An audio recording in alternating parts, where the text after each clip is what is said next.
Representative Miller-Meeks, you are recognized for 5 minutes, ma'am. Thank you very much, Madam Chair. Thank you, Ranking Member Keller, and I thank our witnesses for appearing. This is an interesting hearing, especially after OSHA having been given millions of dollars of the COVID-19 funding to have a vaccine mandate struck down. And I can speak on this as both a small business owner, as a healthcare professional, as a former director of the Department of Public Health, where some of these policies were misguided. The committee has a responsibility to ensure that hundreds of millions of taxpayer dollars that the agency received in discretionary and supplemental funding during the COVID-19 pandemic has been spent wisely.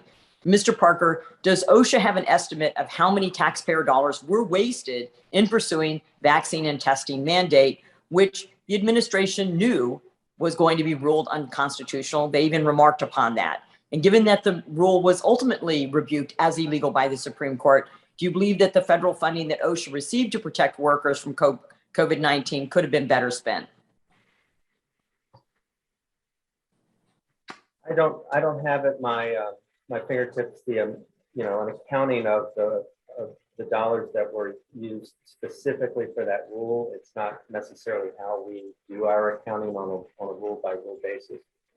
But it's something that I can see how much information we can get and provide it to you subsequent to the hearing.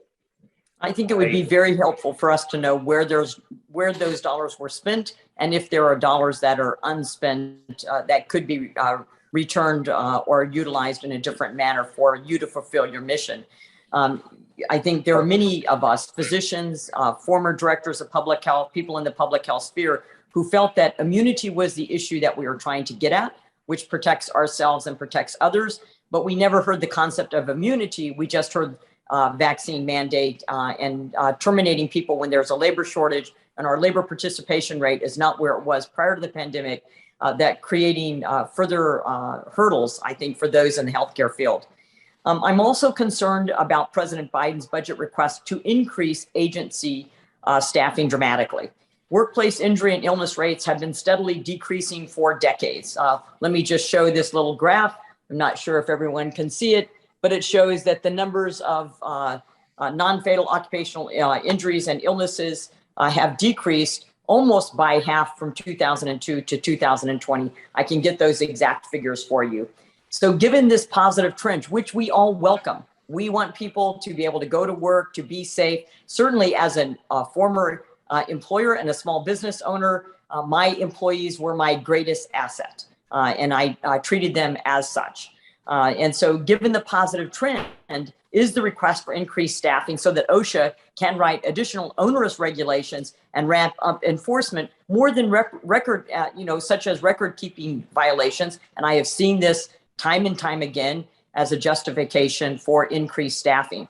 You should, and OSHA should be partners with our business owners and especially our small business owners to allow maximum safety, but also to allow those businesses to continue to operate.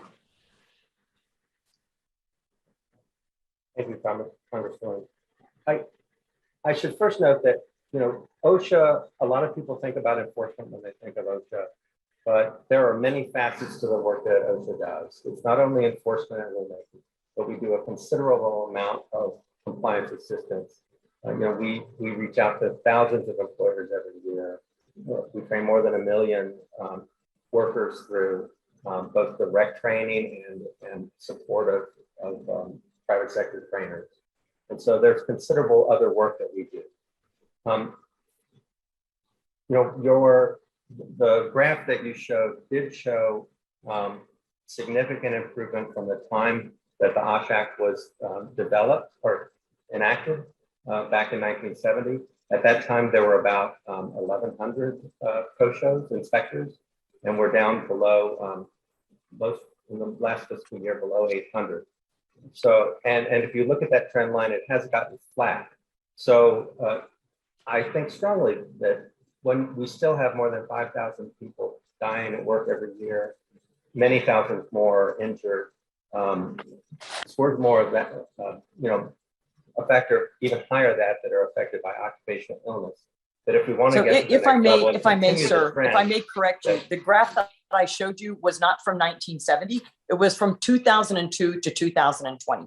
And the number of workplace fatalities in 2020 was 4349, not more than 5,000. So if I'm hearing you correctly, you're saying that you're going to help with compliance, you're going to help with training. So is it correct to say that the majority of this funding is not going to go to regulatory and punitive measures? It is going to go to compliance and training. The gentlelady's time is up. Thank you so much. I yield back my time. And thank you very much.